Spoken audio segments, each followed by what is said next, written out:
Bismillahirrahmanirrahim. Assalamualaikum warahmatullahi wabarakatuh. Alhamdulillahirabbil alamin wassalatu wassalamu ala asyrafil anbiya'i wal mursalin wa ala alihi wa sahbihi ajma'in amma ba'du. Rabbi syrah li sadri wa yassir li amri wahlul 'uqdatam min lisani yafqahu qawli. Rabbi zidni ilman warzuqni fahman. Allahumma bika asbahna wa bika amsayna wa bika nahya wa bika namutu wa ilaikan nusyur. Allahumma inni as'aluka ilman nafi'an wa rizqan thayyiban wa amalan mutaqabbalan. Amin. Ananda yang salih dan salihah, kaifa halukum? Semoga ananda yang salih dan salihah beserta keluarga senantiasa berada dalam rahmat dan lindungan Allah dan senantiasa bersemangat dalam menuntut ilmu dan mengamalkannya dimanapun ananda berada. Ananda yang salih dan salihah, alhamdulillah, segala puji bagi Allah atas segala limpahan nikmatnya kepada kita semua sampai detik ini, sehingga Allah pertemukan kita kembali dalam materi pelajaran pendidikan agama Islam pada hari Jumat yang mulia ini. Dan pada kesempatan kali ini kita akan membahas tentang cara berdakwah, ya. Ananda yang salih dan salihah, Allah Subhanahu wa taala berfirman dalam Quran surat An-Nahl ayat 125. A'udzu billahi minasy syaithanir rajim. Ud'u ila sabili rabbika bil hikmati wal mau'izatil hasanati wajadilhum billati hiya ahsan.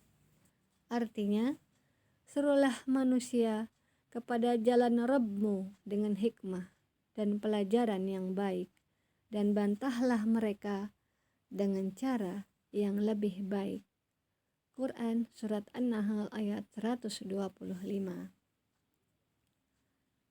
Ananda yang solih dan solihah, ya, dari surat An-Nahl ayat 125 tadi, hikmah yang dapat kita ambil yaitu bagaimana cara kita berdakwah. Berdakwahlah dengan hikmah, ya. Berdakwahlah dengan hikmah. Apa itu hikmah, ananda yang solih dan solihah? Hikmah yaitu berdakwah dengan cara yang baik, ya. Yaitu memberi kabar gembira, bukan membuat lari dan takut. Dan tidak mempersulit, tapi mempermudah, baik dalam mengajak pada kebaikan maupun mencegah atau menegur orang lain dari kesalahan, ya. Masih ingatkah kalian orang yang lebih dahulu kita dakwahi? Siapa saja yang lebih dahulu kita dakwahi? Yang pertama, keluarga kita, kemudian keluarga dan kerabat dekat kita, teman dan tetangga dekat, kemudian baru yang jauh, ya. Itu yang lebih dahulu kita dakwahi, ya. Namun perlu diingat, berdakwahlah dengan hikmah, ya, yaitu berdakwah dengan cara yang baik. Yang pertama, dakwah kepada orang tua dan keluarga. Ananda yang salih dan salihah, kewajiban manusia yang paling besar adalah taat pada Allah dan Rasul-Nya. Kemudian berbakti kepada orang tua. Dan termasuk berbakti kepada orang tua adalah dengan mengajak mereka berbuat kebaikan dan meninggalkan keburukan, ya. Seperti apa contohnya? Contohnya seperti ini. Jika kita menjumpai orang tua kita, misalnya ibu kita, ya, atau umi kita sedang asik menonton TV padahal sudah masuk waktu sholat, ya, maka kita ingatkan dengan cara yang baik, ya. Jika kita anak perempuan, kita dapat mengajak ibu kita dengan berkata, ibu, ya, atau umi, sudah azan, ayo kita sholat bersama.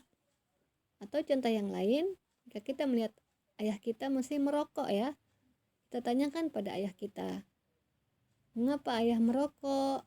Ayah, bukankah merokok itu tidak baik? Ayo ayah, tinggalkan rokok, ya.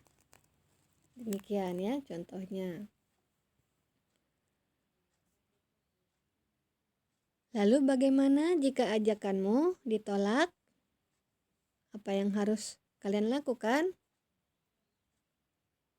Ya, yang pertama jangan menjauhi ya, jangan menjauhi mereka yang kita ajak pada kebaikan ya. Jangan menjauhi, jangan mencela, tetapi berdoalah kepada Allah Ta'ala ya.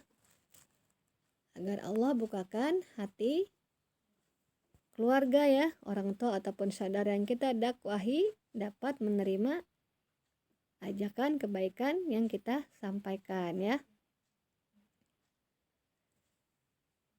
Contohnya, jika kita masih menerima penolakan dari adik dan kakak kita yang kita ajak untuk sholat, misalnya jika sudah masuk waktu sholat sedangkan mereka masih asik bermain ya, kita terus berbuat baik kepada mereka ya, jangan mencela atau mengatakan yang buruk pada mereka ya. Tapi lihatlah adik dan kakak kita dengan pandangan kasih sayang ya, karena mereka adalah ladang pahala bagi kita ya. Selanjutnya berdakwah kepada teman dan orang lain ya. Ananda yang solih dan solihah, dakwah kepada teman yang seusia dengan kita atau orang lain berbeda dengan berdakwah kepada keluarga sendiri ya. Mengapa demikian? Karena kita tidak bersaudara dengan mereka, maka perhatikanlah keadaan teman kita itu ya. Jangan kita memaksakan diri dan jangan mengolok-olok ya. Seperti apa? Contohnya, misalnya di saat teman kita terlihat sedang sedih, marah, atau sulit ditegur, maka janganlah kita memaksakan diri ya, terus-menerus menasihati mereka. Ketika sudah tersampaikan ya, dan jika kita lihat ya sudah bosan, kita tunggu waktu yang lain ya, waktu yang tepat ya.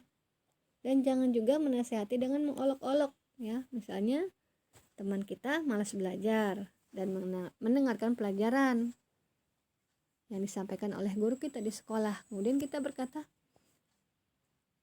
tuh nilai kamu jelek kan, kamu sih malas belajar. Nah itu contoh yang ya dakwah yang tidak baik ya. Tapi bagaimana sebaiknya kita menyampaikan atau mengingatkan mereka dengan cara yang baik ya. Misalkan seperti ini, ayolah teman yang rajin belajarnya supaya Allah sayang sama kita, supaya orang tua kita senang. Kalau kita rajin belajar, tentu kita akan beruntung ya, kita akan disayang Allah ya. Seperti itu contohnya ya. Jangan berdakwah dengan kata-kata yang buruk atau dengan mengolok-olok ya, seperti itu. Ananda yang solih dan solihah, hendaknya kita terus bersemangat dalam berdakwah ya, mengajak keluarga, saudara, teman ataupun orang lain dalam berbuat kebaikan ya. Ingatlah hadis Rasulullah Shallallahu Alaihi Wasallam ya. Rasulullah Shallallahu Alaihi Wasallam bersabda, man dalla ala khairin falahu mithlu ajri fa'ilihi. Artinya, barang siapa yang menunjukkan kepada kebaikan, maka dia akan mendapatkan pahala seperti pahala orang yang mengerjakannya. Hadis riwayat Muslim. Rasulullah Shallallahu Alaihi Wasallam bersabda yang artinya, barang siapa menjadi pelopor suatu amalan kebaikan lalu diamalkan oleh orang sesudahnya, maka akan dicatat baginya ganjaran semisal ganjaran orang yang mengikutinya, dan sedikit pun tidak akan mengurangi ganjaran yang mereka peroleh. Sebaliknya, barang siapa menjadi pelopor suatu amalan kejelekan lalu diamalkan oleh orang sesudahnya, maka akan dicatat baginya dosa semisal dosa orang yang mengikutinya tanpa mengurangi dosanya sedikit pun. Hadis riwayat Muslim ya. Dengan hadis tersebut ya, hendaknya menjadi penyemangat kita untuk berdakwah ya. Seperti dijelaskan dalam hadis tadi, Kalau kita menunjukkan pada kebaikan, maka kita akan mendapatkan pahala seperti pahala orang yang mengerjakan kebaikan ya. Seperti tadi misalnya kita mengajak adik kita atau kakak kita untuk melaksanakan sholat ya, lalu mereka mengikuti apa yang kita dakwahkan ya, kita ingatkan, yaitu melaksanakan sholat ya, maka kita akan mendapatkan pahala ya, pahala dari orang yang mengerjakan ya. Dari adik dan kakak kita yang mengerjakan sholat, kita akan mendapatkan pahala dari Allah ya, Masya Allah. Namun perlu diingat sebaliknya, jika kita mengajak pada keburukan ya, kepada kejelekan, lalu orang lain atau teman kita mengikuti amalan kejelekan yang kita ajak kepada mereka, maka itu akan dicatat dosa untuk kita ya. Misal dosa orang yang mengikuti kejelekan tersebut ya, tanpa mengurangi dosanya sedikit pun ya. Jadi hendaknya kita senantiasa bersemangat dalam mengajak pada kebaikan ya, bukan pada keburukan ya.